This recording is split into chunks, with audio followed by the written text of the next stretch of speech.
Bonjour à tous et à toutes, bienvenue sur Free Matin. Nous sommes lundi 13 novembre de l'an 2017. Bonjour à tous, bienvenue. Rencontre Talon et les syndicats de la santé. Un Talon ferme qui n'est pas allé du dos de la cuillère pour dire ce qu'il pensait exactement des comportements des acteurs de la santé.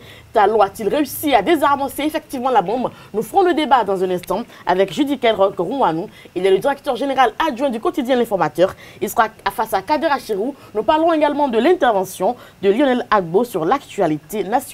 La une des journaux sera présentée ce matin, comme d'habitude, par Kader Achirou. Bonjour. Bonjour Nadège, chers amis internautes, bonjour. À la une des journaux ce jour, nous avons la rencontre entre le chef de l'État, Patrice Talon, et les syndicats du secteur de la santé et l'examen du projet du budget de l'État, exercice 2018, à l'Assemblée nationale.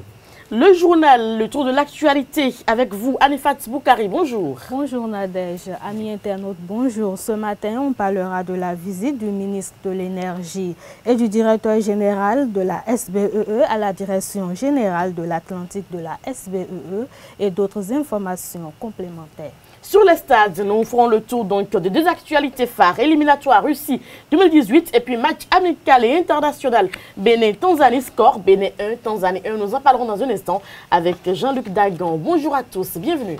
Voici la pub. Papa.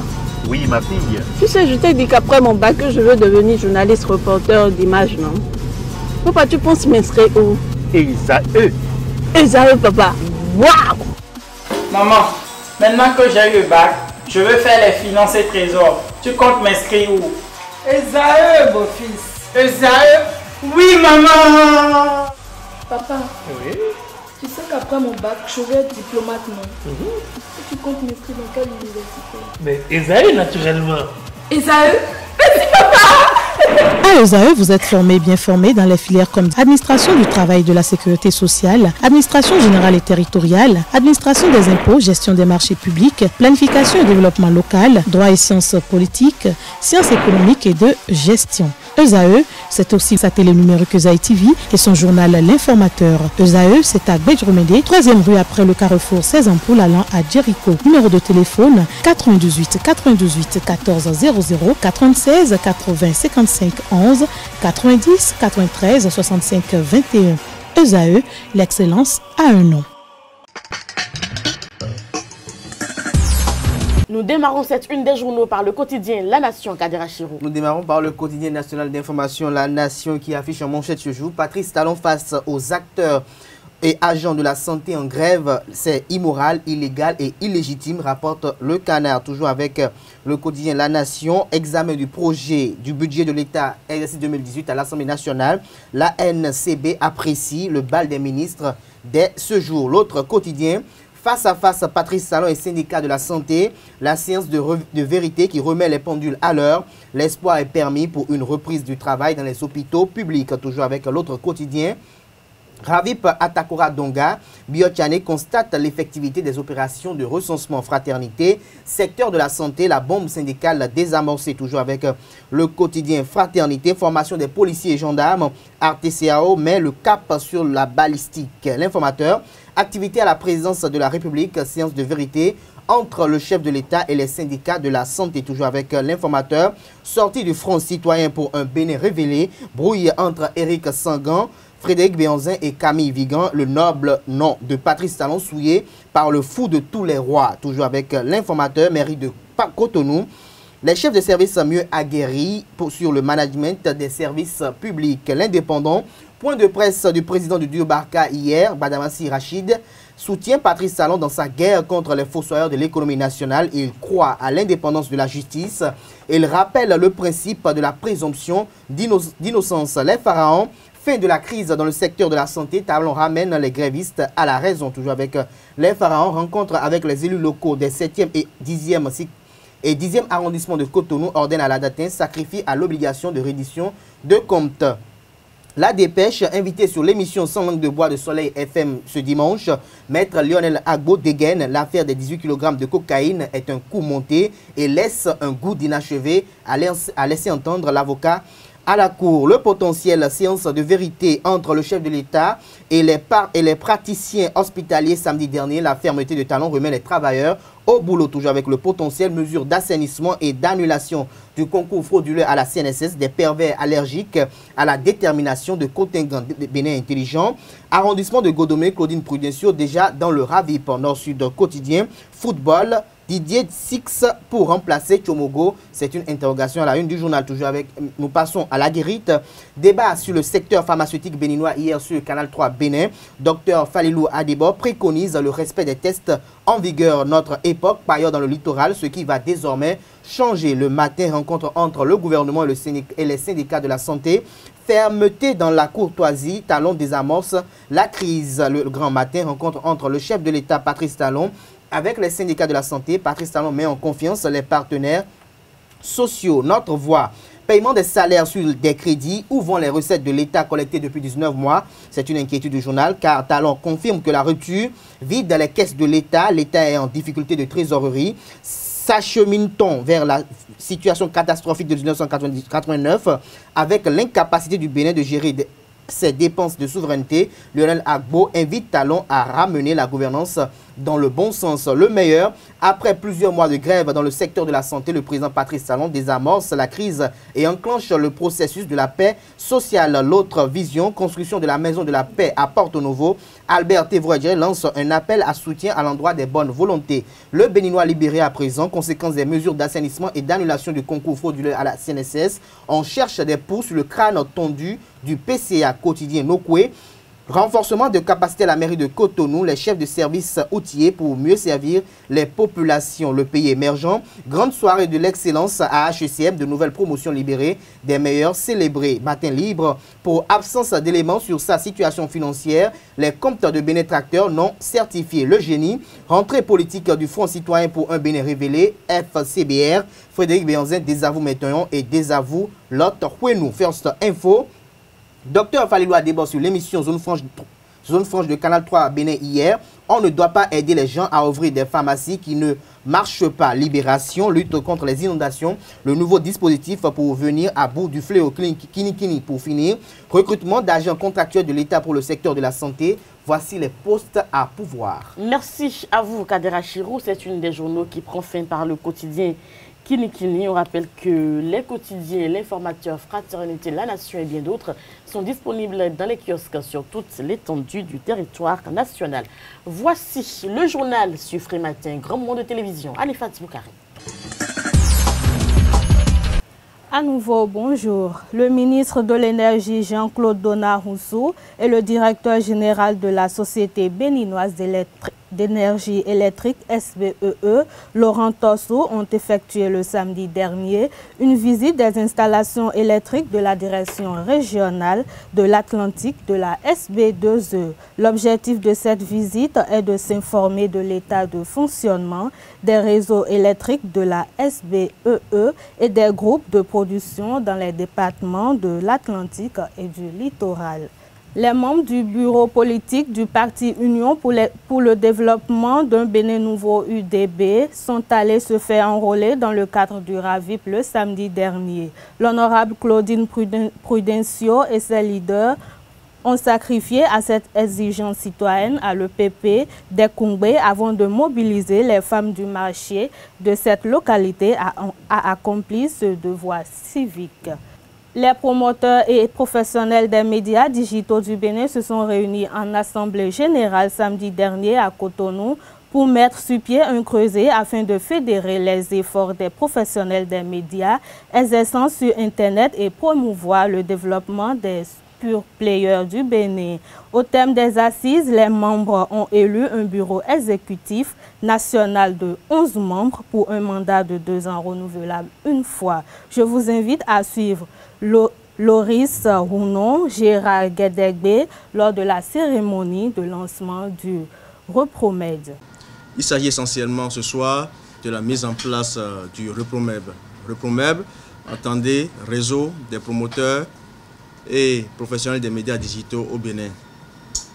Vous n'êtes pas sans savoir que la presse béninoise est aujourd'hui confrontée à des défis, à de nombreux défis qui imposent un changement de comportement aussi bien de la part des professionnels des médias que des usagers et des lecteurs.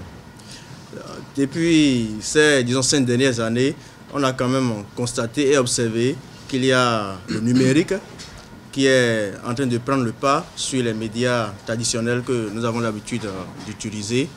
Et il s'impose à nous de nous adapter réellement et rapidement à la nouvelle dynamique. Je pense que vous tenez le bon bout à une seule condition. C'est-à-dire qu'aujourd'hui, lorsqu'on parle des médias digitaux et lorsqu'on regarde un peu les chiffres au niveau mondial, les médias en ligne, c'est 12,7% de la part du marché. C'est-à-dire que lorsqu'on regarde la plateforme de la publicité, les médias en ligne, c'est 12,7%. Au moment où la presse écrite est en train de perdre 1% chaque année. Et la télévision essaye de se battre un peu, plus ou moins 5%. Ce qui veut dire que, et les prévisions disent qu'en 2019, les médias en ligne seront la plateforme qui va engranger le plus de publicité par rapport à tous les autres médias. Ça veut dire que vous êtes dans le futur. Parce que les études disent qu'en 2036, on n'aura plus de presse papier. Pourquoi? Pour 2 raisons. Pour la raison simple que ce que les SIM cards étaient il y a 10 ans, 15 ans. Pour acquérir une SIM card il y a 10 ans, 15 ans, il faut débourser 25 000 francs. Aujourd'hui, pratiquement, on vous l'offre gratuitement. Et c'est ce que vont devenir les plateformes que nous utilisons aujourd'hui, téléphones et autres, pour avoir l'information. La deuxième chose, c'est que le papier étant fabriqué à partir du bois, les écologistes vont rentrer encore dans la bataille pour supprimer le papier. Je suis heureux parce que beaucoup dans la salle le savent, je suis du milieu. Je suis à la fois professionnel des médias, je suis à la fois geek comme vous, et je suis à la fois votre représentant au niveau de la fêtière. Et donc, cette triple charge qui me revient cet après-midi de présider cette séance me donne un certain nombre de choses à dire. La première est que nous devons comprendre que dès maintenant ou depuis peu, le numérique, c'est notre avenir. Gérard l'a dit tout à l'heure, il a donné des chiffres.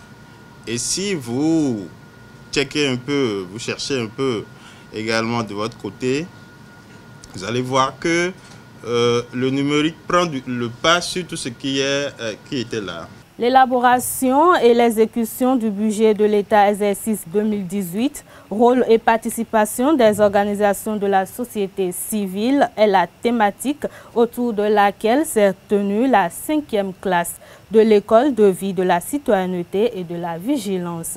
On écoute Salou Youssaou Abdou, ancien directeur du budget général de l'État, qui nous décrypte ici le processus d'élaboration du budget. C'est un état synthétique. Il y a d'un côté les recettes et de l'autre les dépenses. Et au niveau des recettes, il y a parfois un certain nombre d'éléments qui nous amènent à voir ce qu'on appelle un peu le déficit budgétaire. Lorsque les ressources internes, les ressources propres ne couvrent pas l'ensemble des dépenses, il y a un certain nombre d'éléments qui apparaissent qu'on appelle donc le déficit budgétaire. Et ce déficit budgétaire est généralement financé par les emprunts, les apports des partenaires techniques et financiers. Et c'est pourquoi le budget général de l'État doit être voté en équilibre. Parce que généralement, on ne comprend pas, on dit qu'il y a déficit budgétaire et on parle également de vote du budget en équilibre. Donc il faut pouvoir comprendre que les ressources internes seules ne permettent pas de financer entièrement les dépenses de l'État, surtout les dépenses d'investissement. Et les ressources additionnelles qui seront recherchées par des emprunts, des dons, des fonds de concours sont appelés donc le déficit budgétaire. En ce qui concerne les lois de finances, nous en avons 3. La loi de finances initiale, que nous appelons généralement le budget de l'État, ou la loi de finances de l'année. Il y a la loi de finances rectificative, qu'on appelle généralement les budgets remaniés et autres, le collectif budgétaire, et la loi de règlement, qui qui rend compte de l'exécution du budget. Je pense qu'en parlant donc des étapes d'élaboration donc du budget ou de la loi de finances, on va s'intéresser surtout à la loi de finances initiale, puisque c'est de ça qu'il s'agit. Ceci étant, le processus d'élaboration du budget général de l'État qui prend toute l'année entièrement. C'est du 1er janvier au 1er janvier, si vous me permettez, de l'année N. Mais il y a 2 dates fondamentales qui doivent être retenues. La première date est constitutionnelle, qui dit que une semaine avant la session d'octobre donc de l'Assemblée nationale, le budget général de l'État ou le projet de loi de finances doit être déposé à l'Assemblée nationale. Et tout le monde sait que la seconde session, donc, qui est la session d'octobre, se tient dans la 2e quinzaine donc, du mois d'octobre. C'est la fin de cette édition matinale sur Free Matin. Merci de l'avoir suivi. Rendez-vous 19h pour la grande édition. Merci à vous, Anifat Boukari, pour la présentation du journal sur Free Matin. Nous allons prendre rendez-vous pour le 19h, la grande édition, qui sera présentée par Kader Achirou. Nous passons au sport. Jean-Luc Dagan, nous parlerons du match amical et international Bénin-Tanzanie.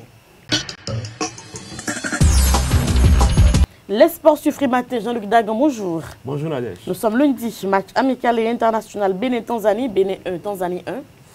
Oui, bonjour amis sportifs. Hier, le stade de l'Amitié Générale Mathieu Kérékou a été le théâtre de la rencontre amicale et internationale entre le Bénin et la Tanzanie. Le score de la rencontre est de 1 but partout. Cette rencontre amicale et internationale s'est jouée dans le cadre des journées FIFA. Le but béninois a été marqué par le capitaine Stéphane Sessayon sur un penalty. Il faut préciser qu'avant ce match, les écureuils du Bénin ont joué l'équipe du Congo à Brazzaville. 1-1, c'était le score de cette rencontre. Nous ferons maintenant le point des éliminatoires Russie 2018, le point des 5 pays africains qualifiés pour le mondial. Ils avaient déjà validé leur ticket pour Russie 2018, le Nigeria et l'Égypte un peu plus tôt dans les éliminatoires. Les 3 dernières places ont été âprement disputées lors de la dernière journée. Ainsi, la Tunisie va jouer sa 5e Coupe du Monde en 2018, en Russie 2018. Elle a validé son ticket samedi dernier à Rades après un match nul. 0 but partout face à la Libye. Quant au Maroc, elle retrouve 20 ans après sa dernière participation en 1998 en France, le mondial Russie 2018. Les Lions de l'Atlas se sont qualifiés le samedi dernier suite à leur retentissante victoire 2-0 face à la Côte d'Ivoire à domicile. Quant aux Lions du Sénégal, ils retrouvent ainsi le mondial 15 ans après leur dernière participation en 2002. Les hommes d'Aliou Cissé ont battu les Bafana 2-0 suite à cette rencontre rejouée à cause des prestations peu orthodoxes de l'arbitre selon la FIFA. Désormais qualifiés pour cette prestigieuse compétition planétaire, les 5 ambassadeurs de l'Afrique devront se préparer davantage pour représenter vaillamment le continent en Russie.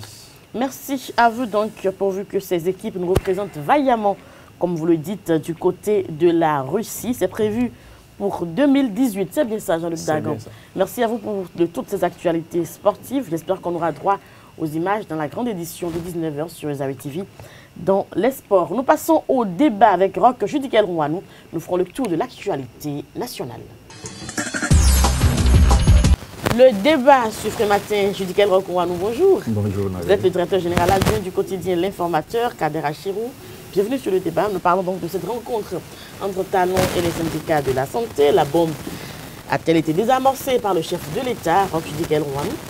Bon, la bombe a-t-elle été désamorcée? La question ressentir, les joueurs venus vont nous le dire.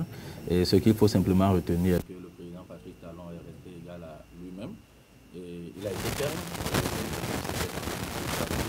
Il a rappelé en fait aux agents de la santé leur serment. Et il a dit combien de fois le débrayage était préjudiciable pour la santé et la sécurité. Il n'est pas allé du dos de la cuillère pour leur dire ce qu'il fallait. Et quant aux portes de sortie, je pense que il y a de l'espoir. Parce que quand vous reprécisez les bases, quand vous reprécisez les choses, il y a ce que chacun a eu. Parce que le chef d'État était clair, il dit que ce n'est pas à eux de dire comment les réformes dans leur secteur vont être conduites. Et ce n'est pas à eux de dire qu'ils doivent forcément ou non être associés. Et le pouvoir en place, c'est ce qu'il faut dans chaque secteur pour atteindre le bilan et pour le bien-être des populations.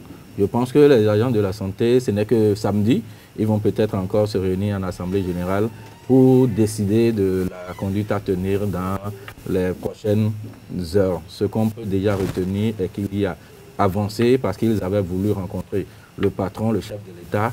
Ils l'ont rencontré, ce dernier leur a dit ce qu'ils pensent de leur mouvement. Et eux aussi, ils ont eu le temps de dire ce qu'ils avaient sur le cœur. Et je pense qu'ils vont se retourner avec la base, ils vont aviser. Tout ce qu'on peut souhaiter est qu'ils puissent revenir en de meilleurs sentiments parce que les grèves au niveau de la santé sont très préjudiciables pour le peuple entier. Kader Achirou, cette rencontre Talon et les syndicats de la santé, vous avez suivi un peu la rencontre? Oui, j'ai suivi, tout comme tout Béninois d'ailleurs, tout comme tout professionnel des médias. Cette rencontre qui, pour ma part, est tardive pour à voir un peu quand est-ce qu'elle est arrivée, quand est-ce que le chef de l'État a décidé finalement de rencontrer les acteurs du secteur de la santé étant en grève depuis des mois. Les propos tenus par le chef de l'État ne sont pas des propos pacifiques pour moi, pour la simple raison et la simple cause selon laquelle, quand on voit un commandant en chef recevoir ses troupes, c'est pour essayer d'avoir un langage plus ou moins de vérité, d'apaisement et trouver un moyen, une sortie de crise à travers un moyen ou peut-être une stratégie consensuelle. Mais le chef de l'État qui va dire, comme l'a évoqué Roch, qui ne sont pas, c'est pas à eux de dire comment les réformes vont se conduire dans leur secteur, alors qu'ils sont les acteurs du secteur, ils sont les bénéficiaires des dites réformes. On dit encore qu'ils ne sont pas ils ne seront pas forcément associés aux différentes réformes qui seront, aux différentes réflexions qui seront mûries dans leur secteur. Je pense qu'on est en train de verser progressivement dans un régime de dictature. C'est vrai que nous sommes dans un régime présidentiel qui confère quand même une certaine largesse, un grand pouvoir au chef de l'État, mais ça ne permet pas, puisque nous sommes toujours dans le régime démocratique, ça ne permet pas au chef de l'État, chef de gouvernement, avec tous ses attributs, de pouvoir essayer de parler en termes de roi, puisque nous ne sommes pas dans cela. Quand le chef de l'État reçoit les acteurs, et vous allez voir que peut-être les acteurs du secteur de la santé vont peut-être croire au chef de l'État par respect, travailler pendant un moment et reprendre encore le débrayage. Ce n'est pas bénéfique pour nos acteurs.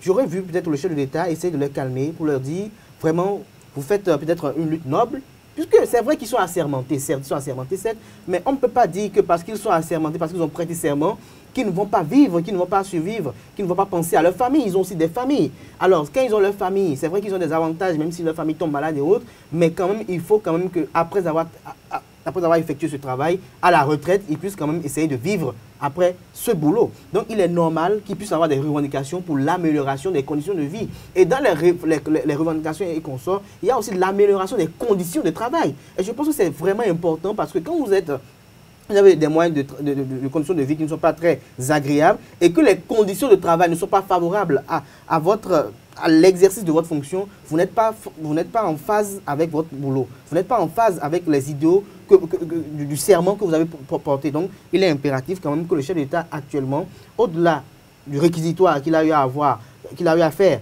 aux agents de la santé, il est temps qu'à travers, comme on le fait généralement, on le dit en vernaculaire, quand on châtie l'enfant avec la main gauche, il faut le reprendre avec la main droite. Alors à travers son ministre de la Santé, essayer de récupérer les agents de la santé, de s'asseoir avec eux réellement, parce que c'est dans une démarche participative qu'il y aura une sortie de crise. Parce que si on va de façon autonome pour dire qu'on veut essayer de réformer le secteur sans s'asseoir avec les principaux acteurs pour essayer de parler, pour faire l'affermage et autres réformes qui sont en vue, on dira qu'on a privatisé. C'est vrai que, je finirai très rapidement pour dire que dans le secteur de la santé aussi, il faut qu'on s'en prenne aussi aux agents qui, parce qu'ils sont des agents du service public, ne font pas le travail comme cela se doit. C'est vrai que quand il y aura peut-être affermage, c'est vrai que je ne soutiens pas trop cette idée, mais quand il y aura affermage, seuls les médecins compétents, les médecins qui veulent réellement travailler, il n'y aura que eux qui seront dans les hôpitaux. Il n'y aura plus de médecins qui vont voir quelqu'un qui vous dit « Ah, vous êtes venu à zéro, hein, vraiment, moi là, vraiment, je dors » ou bien on ne va plus subir les sauts d'humeur des médecins. Mais dans le même temps, il faut que le gouvernement actuel trouve la stratégie ou la meilleure méthode pour pouvoir associer, comme je le disais tantôt, dans une démarche participative des acteurs pour une sortie de crise heureuse pour le bonheur des patients. Parce qu'au final, ce n'est pas le président Talon qui va recevoir les patients à l'hôpital. Roch Judicaël Rouanou, ce n'est pas le président Talon qui va le recevoir à l'hôpital. Donc dans les hôpitaux, qu'est-ce qui va se passer? Ils sont fâchés contre le président.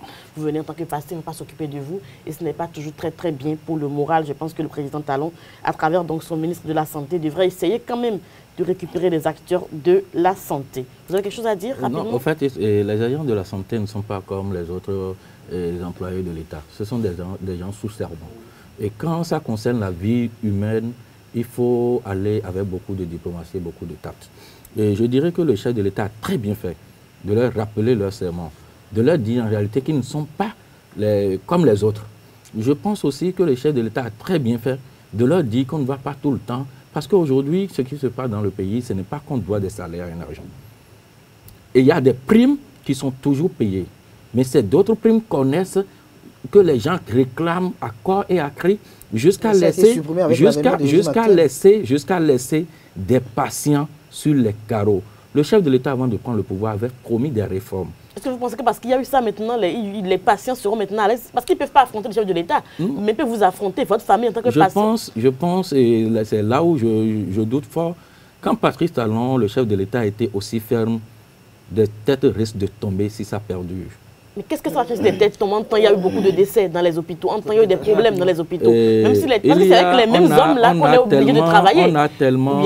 Au fait, aujourd'hui... Je pense qu'on a un problème de morale, on a un problème d'éducation, on a un problème plus sérieux. Merci beaucoup, Nadia. Je vous apprécie à travers ces mots. On a un problème de morale, on a un problème d'éducation, on a un problème de respect du serment. On a un problème de respect du serment. Vous savez, on a tout le temps fait avec Yahi Boni. Et les mêmes pagailles, ça a marché, on a voulu récidiver. On ne peut pas s'amuser avec la vie humaine en surfant sur des primes. La vie humaine n'équivaut pas à une prime. Il faut quand même, à un moment donné, qu'on sache réellement. Dans les autres pays, les gars vous soignent d'abord. On peut parler après. Mais on ne peut pas voir un semblable. C'est à la limite, nous sommes des sorciers. Tu vois un semblable agonisant, si dis-moi je fais la grève, je m'en fous.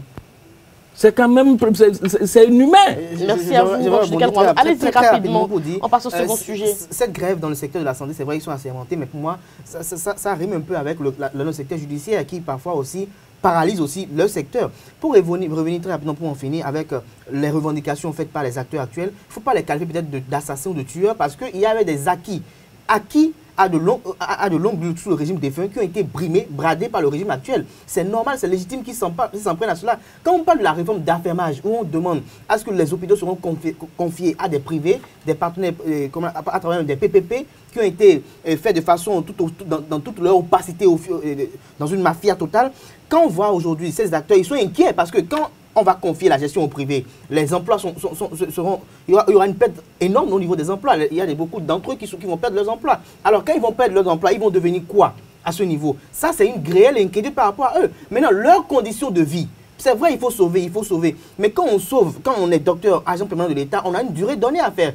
On a une carrière à faire. Après la carrière, comment il va vivre avec sa famille? Comment il va vivre avec ses parents? Merci à vous, Kadrach. Vous avez dit très rapidement. On passe au second sujet, donc l'intervention de Lionel Gbagbo qui était donc sur les médias ce week-end, qui a essayé donc d'apporter son point de vue sur l'actualité nationale. Roch Judicaël Rouanou. On nous dit que Maître Lionel Gbagbo a rompu avec le silence. Moi, je dis qu'il aurait dû continuer par se taire. Parce que ça a sorti pour moi un non-événement. Le gars est... Le maître, c'est un maître. Lionel Gbagbo, c'est pas un gars. C'est un gars, c'est un homme. Il a les couilles comme moi. Donc, après tout, c'est un gars, même s'il a le titre de maître. Donc, Maître Lionel Gbagbo aurait normalement dû continuer par se taire. Ou du moins, s'il aurait été plus sérieux et à travers dans ses interventions. Quand je prends deux sujets qui m'ont retenu un peu mon attention, il parle de la nomination du magistrat Ulrich Togbono.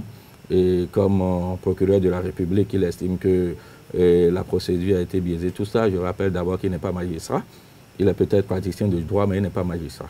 Et s'il y avait, je suis sûr, s'il y avait une quelconque entorse aux dispositions, il y a l'UNAMAB qui est là, il y a d'autres magistrats qui sont là, qui auraient pu réagir en son temps.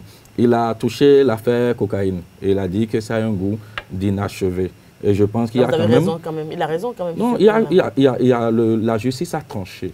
La justice a tranché, la justice a rendu une décision qui a relâché le président, le patron des patrons, Sébastien Adjavon, au bénéfice du doute. Il y avait insuffisance de preuves pour l'inculper.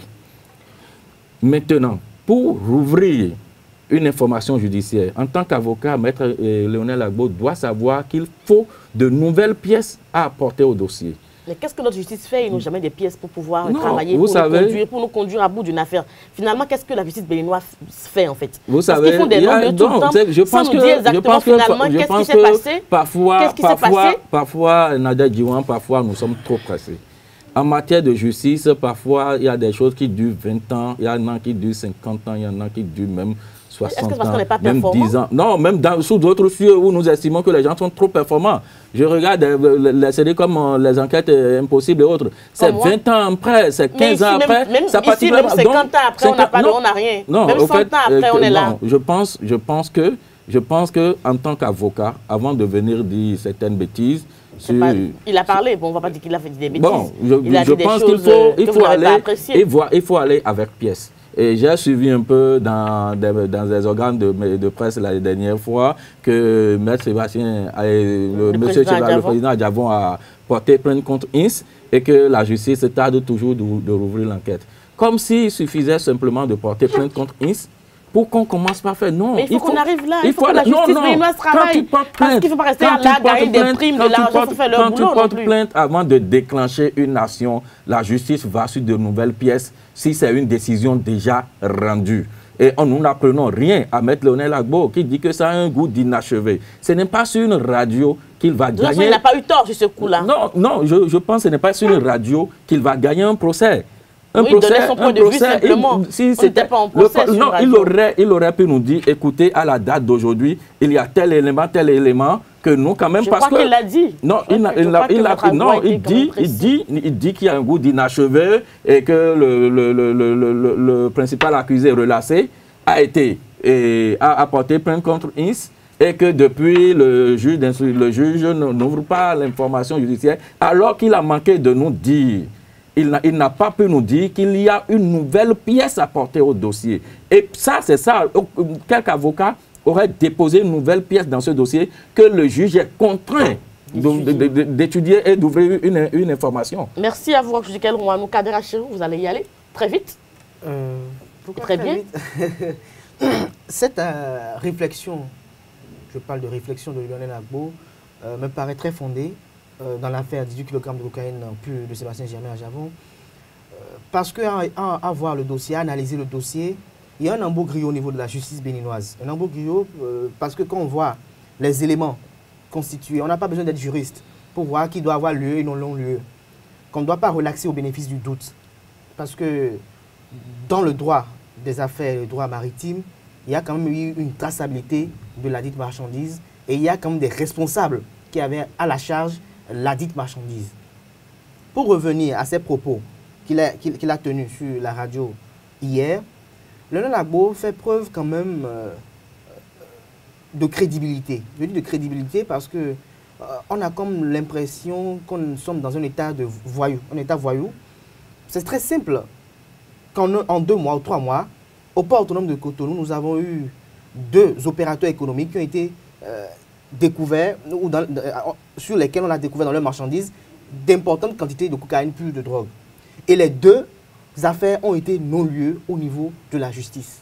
Je pense qu'il y a un problème à ce niveau. Il y a un problème, et comme il a dit, c'est inachevé. C'est inachevé, au-delà de inachevé, ça frise à des coups montés. Des coups montés qui sont dans l'intérêt de vouloir porter atteinte à l'image ou à la crédibilité des hommes d'affaires ou opérateurs économiques qui sont à la tête des structures qui avaient l'inconteneur en charge. Par rapport aux Bénino-Pakistanais, on en a parlé sur ce plateau, je ne vais pas en revenir puisque vous allez être très bref. Par rapport à Sébastien Adjavon, on sait ce qu'il est aujourd'hui par rapport à la gouvernance actuelle. C'est un secret de polichinelle.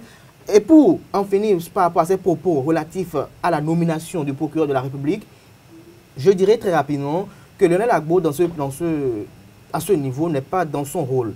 Il n'est pas mieux placé, mieux indiqué pour en parler parce que quand on se rappelle des différends que Léonel Agbo a eu avec le magistrat Gilbert Ulrich Togbolon dans le dossier qu'il avait opposé à cette affaire d'offense au chef de l'État Boni Yayi.